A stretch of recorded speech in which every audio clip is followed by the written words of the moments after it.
Excretory system का fifth topic जिसका नाम है काउंटर करंट मैकेनिज्म।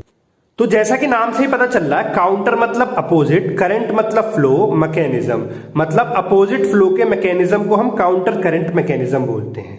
तो इसकी डेफिनेशन क्या बोलती है? System in which the inflow runs parallel to counter to and in close proximity to the outflow for some distance. मतलब क्या हुआ कि ये इनफ्लो है, ये आउटफ्लो है, ये एक दूसरे के पैरेलल रन कर रहे हैं, काउंटर मतलब अपोजिट रन कर रहे हैं, और वेरी क्लोज प्रॉक्सिमिटी मतलब बहुत पास पास रन कर रहे हैं। तो इस मैकेनिज्म में क्या हो रहा है वो हम स्टडी जो करेंगे वो होता है काउंटर करंट मैकेनिज्म। अब इसके हमें जरूरत क्यों पड़ी? तो इसकी जरूरत हमें कंसंट्रेटेड और डाइल्यूट यूरिन करने में पड़ी। काउंटर करंट मैकेनिज्म होने की कुछ शर्तें हैं। तो इसकी पहली मेन शर्त क्या है कि ये सिर्फ जक्स्टामेडुलरी नेफ्रॉन्स में ही होता है। क्यों? क्योंकि ये पेरिट्यूबुलर कैपिलरीज में नहीं होता, ये सिर्फ होता है वासा रेक्टा में। और जैसा कि पहली वीडियो में आपको बताया था कि वासा रेक्टा सिर्फ जक्स्टामेडुलरी नेफ्रॉन्स में ही होती है। तो काउंटर करंट मैकेनिज्म के दो पार्ट हैं, एक होता है काउंटर करंट मल्टीप्लायर और एक होता है काउंटर करंट एक्सचेंजर। तो जक्स्टामेडुलरी नेफ्रॉन को हम बोलते हैं काउंटर करंट मल्टीप्लायर और वासा रेक्टा को हम बोलते हैं काउंटर करंट एक्सचेंजर। जैसा कि नाम से पता चल रहा है, मल्टीप्लायर मतलब ये कुछ ना कुछ कंसंट्रेशन से रिलेटेड होगा और एक्सचेंजर मतलब जो एक्सचेंज कर रहा होगा। अब इस बेसिक डायग्राम को देखते हैं कि कहां से क्या निकल रहा है। तो ये पीसीटी है, ये पीसीटी नीचे डिसेंडिंग लूप ऑफ हेनले बना लिया इसने। ये यहाँ पे थिन, क्योंकि हमने पढ़ा था कि जितने भी जक्स्टामेडुलरी नेफ्रॉन होते हैं उनमें असेंडिंग लिम्ब थिन और थिक होती हैं, जबकि कॉर्टिकल नेफ्रॉन में ये पूरी थिन होती है। तो इसमें हमें क्या देखेंगे कि असेंडिंग लिम्ब की थिन, फिर असेंडिंग लिम्ब की थिक, फिर हमने डीसीटी और कलेक्टिंग डक्ट। अब प्लाज्मा आया, उसमें से 70% जो भी कॉन्स्टिट्यूएंट थे उसके वो सारे रीएब्जॉर्ब हो गए। उसके बाद में ब्लड नीचे चला, तो यहाँ पे डिसेंडिंग लिम्ब जो होती है, डिसेंडिंग लिम्ब वाटर के लिए तो परमिएबल होती है, सॉल्यूट को बिल्कुल नहीं अलाउ करती है बाहर जाने के लिए। जबकि यहाँ पे उल्टा होता है, असेंडिंग लिम्ब में यहाँ क्या होता है कि ये वाटर के लिए तो बिल्कुल इम्परमिएबल है और सॉल्ट के लिए परमिएबल होती है। अब आते हैं डीसीटी पे। तो डीसीटी का जो इनिशियल पार्ट होता है या जिसको प्रॉक्सिमल डीसीटी बोलते हैं वो वाटर के लिए इम्परमिएबल होता है, और डीसीटी का जो डिस्टल पार्ट होता है वो वाटर के लिए परमिएबल होता है। ऐसे ही हमारे क्या होता है कलेक्टिंग डक्ट में, ऊपर वाला पार्ट जो है वो यूरिया और NaCl के लिए अनपरमिएबल है और वाटर के लिए परमिएबल है, क्योंकि कलेक्टिंग डक्ट है, पानी तो निकालना ही है, क्योंकि यहाँ पे मेन काम क्या होता है पानी निकालने का। जबकि नीचे ADH काम करता है, तो यहाँ पे यूरिया और वाटर दोनों के लिए परमिएबल होता है। तो बेसिकली हमें काउंटर करंट मैकेनिज्म में करना क्या है? हमें कंसंट्रेशन बढ़ाना घटाना था। तो अब ये कैसे होता है? तो मान लीजिए जैसे कि हमें कोई पानी है, उस पानी को एकदम साफ था पहले, उसमें हमने सॉल्ट मिलाया, तो वो पानी कैसा हो जाएगा? कंसंट्रेटेड हो जाएगा। अगर उस सॉल्ट को हम निकाल लेंगे तो वो पानी डाइल्यूट हो जाएगा। तो यही पूरा सॉल्ट और वाटर का खेल है जो यहाँ पे हमें देखना है।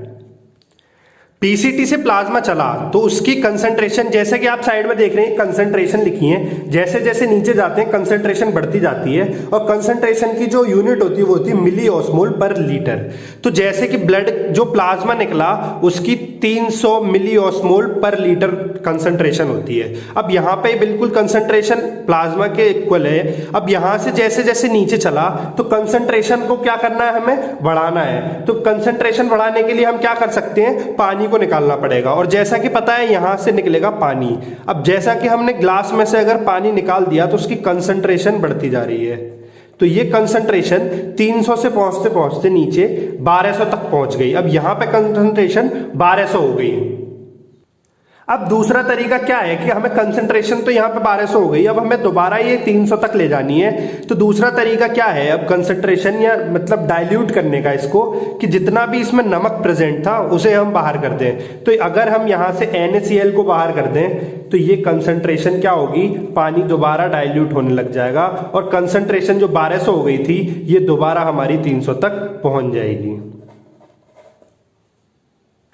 अभी हम आगे पढ़ेंगे कि ये जो 1200 कंसंट्रेशन है ये कैसे मेंटेन हो पा रही है। तो यहाँ होता क्या है कि यहाँ कलेक्टिंग डक्ट से यूरिया निकलता है, ये अभी हम आगे पढ़ेंगे। तो ये यूरिया क्या है, ये यहाँ की कंसंट्रेशन को मेंटेन करके रखता है। अब होगा क्या कि यहाँ तो ये सोडियम और क्लोराइड आ गए, मतलब यहाँ सॉल्ट आ गया। अब ये जो बीच में वासा रेक्टा चल के आ रही है, ये क्या करेगी, इस सोडियम को ले लेगी। तो अब इसकी सोडियम की जैसे ही सोडियम और क्लोराइड की यहाँ कंसंट्रेशन बढ़ेगी तो ये क्या होगा, दोबारा से कंसंट्रेशन बढ़ती जाएगी। तो नीचे जो यहाँ पे इसकी कंसंट्रेशन लगभग 400 के करीब थी, ये दोबारा यहाँ 1200 हो गई। तो ये यहाँ से जो सोडियम और क्लोराइड निकले थे वो यहाँ पे आ गए, और यहाँ क्या होगा, ये दोबारा बाहर क्या निकाल देगा, ये जो पानी आया था, सॉरी निकालेगा नहीं, जो ये पानी था इसको लेता जाएगा। तो इसकी कंसंट्रेशन दोबारा क्या होगी, 1200 से 300 हो जाएगी। तो ये जो काउंटर करंट सिस्टम है इसको ही हमें आगे पढ़ना है और डिटेल में। अब अगर हम देखें कि क्या क्या चीजें हैं जो रीएब्जॉर्ब होती हैं और क्या क्या चीजें हैं जो सिक्रीट होती हैं, तो जो ये रेड एरो दिखा रहा है ये रीएब्जॉर्प्शन दिखा रहा है, और ये ग्रीन एरो जो दिखा रहा है ये हमारा सिक्रीशन दिखा रहा है। तो शुरू से बात करते हैं पीसीटी से। जैसा कि बताया था कि 70% जो चीजें हैं वो दोबारा रीएब्जॉर्ब हो जाती हैं। तो वो चीजें क्या क्या है, sodium chloride, potassium, glucose, amino acid, urea, HCO3 negative ion और पानी। उसके बाद हम आ गए यहाँ पे, ये कौन सी थी हमारी, डिसेंडिंग लिम्ब। डिसेंडिंग लिम्ब कैसी थी, वाटर के लिए परमेबल, तो वाटर निकल गया था। उसके बाद हम आए यहाँ पे थिन लिम्ब पे, थिन पार्ट पे। अब थिन पार्ट में क्या था, NaCl पैसिवली निकल रहा था। अब NaCl पैसिवली कैसे निकलेगा इसको हम नेक्स्ट वीडियो में और डिटेल पढ़ेंगे।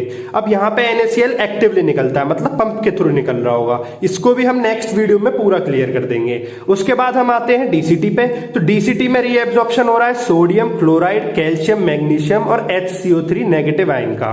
और अब यहां पे देखते हैं क्या क्या चीजें सिक्रीट हो रही हैं। सिक्रीट का मतलब क्या है कि दोबारा यहां पे ब्लड से और यूरिन में आ रही है। तो यहां क्या आता है पीसीटी में, क्रिएटिनिन, ड्रग्स और H+ आयन। क्रिएटिनिन हमने क्लियरेंस में पढ़ रखा है, जितनी भी ड्रग्स होंगी वो तो वैसे ही बॉडी से बाहर निकालनी जिनका काम हो चुका है। और यहां पे क्या होता है, H+ और K+। अब ये H+ और K+ का सिक्रीशन हो रहा है। तो ये कैसे होता है, यहां पे एक पंप होती है सोडियम पोटेशियम पंप। अब सोडियम पोटेशियम पंप में क्या होता है कि सोडियम तो चला जाता है बाहर और पोटेशियम आ जाता है अंदर। तो सोडियम पोटेशियम पंप से क्या होता है, दोनों चीजें मेंटेन हो जाती हैं। सोडियम भी जो है हमारा क्या हो जाता है, रीएब्जॉर्ब, और K+ जो है वो क्या हो जाता है हमारा, सिक्रीट। अब आ जाते हैं हम डीसीटी पे। तो डीसीटी का काम तो मेनली क्या था, पानी को बाहर निकालना, तो पानी बाहर निकालना है। लेकिन अभी हमने पढ़ा था कि यूरिया भी ये बाहर निकाल देता है। कौन सा पार्ट, जो मेडुलरी पार्ट है, जो इनर पार्ट ऑफ डीसीटी है, वो यूरिया को बाहर निकाल देता है। तो यहाँ की जो कंसंट्रेशन जो थी अराउंड 1200 जो थी,